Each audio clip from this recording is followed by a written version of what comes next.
सत्संगत प्यार से कहना धन्यंकार जी। और सत्संगत सदगुरु की बहुत बड़ी कृपा है क्योंकि सत्संग ज़िंदगी की बहुत कीमती समय मिला है। इसीलिए लिखा है कि बड़े भाग मानुष तन पावा, सुरदुरो सब गंथई गावा, साधन धाम मोक्ष कर द्वारा, पायन जहीं परलोक सवारा। सत्संगत इंसान को जो मालिक ने बनाया था तो बहुत मोहब्बत से बनाया था। सारे जीव के तो बेड़ बेड़ बनाया है मालिक ने, लेकिन इंसान को खड़ा खड़ा बनाया है। सोचने समझने उठने बैठने पढ़ने लिखने के लिए दिमाग भी दिया है। और परमात्मा यहाँ तक सोचा था कि मेरा बंदा मुझे पहचान जाएगा। इसीलिए आज गांव-गांव में संत महात्मा जाके भाई बहन आवाज़ लगा रहे हैं कि आओ प्रभु का दर्शन कर लो, कह दो सब इंसानों से, सतगुर क्षण में मानव कर दे मेरे सब हैवानों का। जो आज कला कलेश तमाम बैर विरोध नफ़रत ईर्षा हम किससे साथ कर रहे हैं? स्वयं अपने के साथ कर रहे हैं। यही समय सदगुरु आवाज़ दे रहा कि हे इंसान, मनुष्य देही जब मिलती है तो सुबेरा होता है।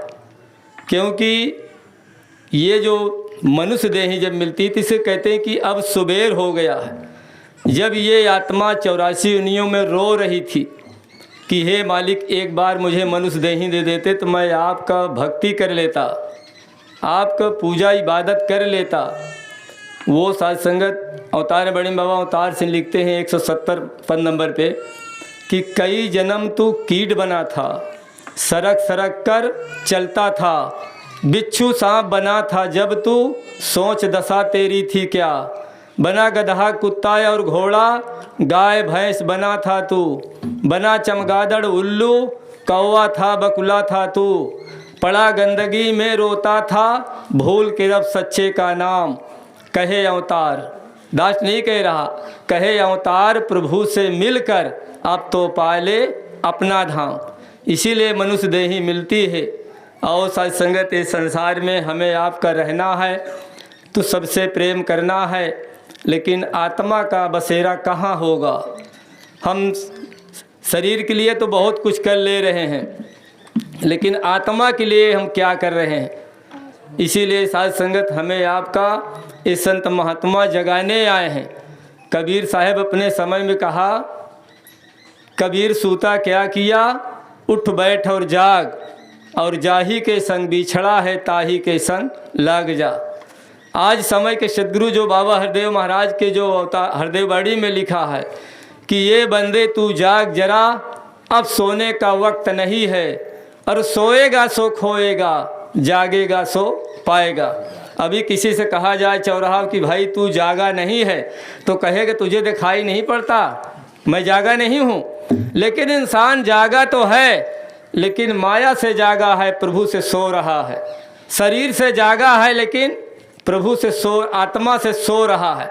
इसीलिए संत महात्मा गांव-गांव में आवाज़ दे रहे हैं कि ये कहने के न रह जाए कि मुझे पता नहीं चला कब सदगुरु आया था।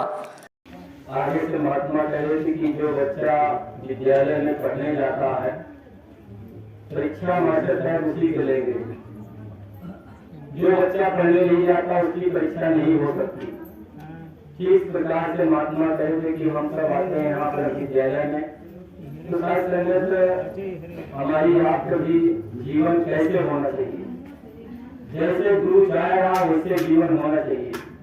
क्योंकि जो सदगुरु के संदेश आ रहे हैं शासन की, सबसे पहले हमें आपका नफा नहीं करना है। नफा छोटी हो या बड़ी हो, गुरु की बात है इसमें।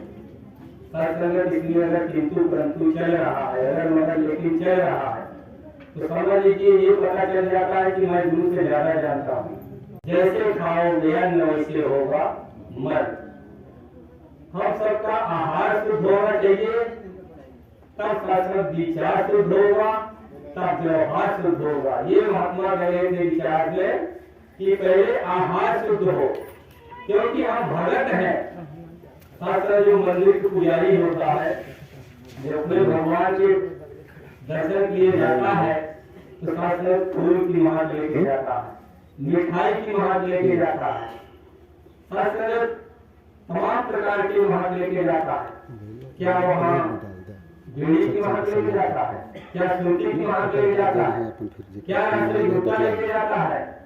क्या भांग लेके जाता है? कि सिगरेट लेके जाता है? गांजा लेके जाता है? सच करके हमें आपको तय करना है कि हम कहाँ खड़े हैं और कहाँ आए हैं। ये शास्त्र त्यागना होगा। गुरु का बार बार संदेश आया, लिखित दिया चुका। और शास्त्र दूसरा सवाल ये है कि जैसे हम कभी शास्त्र हमारी मजबूरी रहती है, घर में पैसे नहीं होते हैं, हम लेन देन करते हैं। जैसे कभी बेटी की शादी है, कभी माताएं बनवाते हैं, पैसा नहीं रहता, हम किसी से ले लेते हैं। कभी ऐसा भी हो जाता है कि हमारे घर में अचानक बीमारी आ जाती है, मौके पर पैसा नहीं रहता, हम किसी से ले लेते हैं। लेकिन शास्त्र सदगुरु माता जी ये कह रहे हैं कि ठीक है लिया है, कभी कभी हो जाता है कि नहीं रहता घर पे, लेकिन उसको देने की नीयत रखें, क्योंकि इससे शांति नहीं आ पाएगी।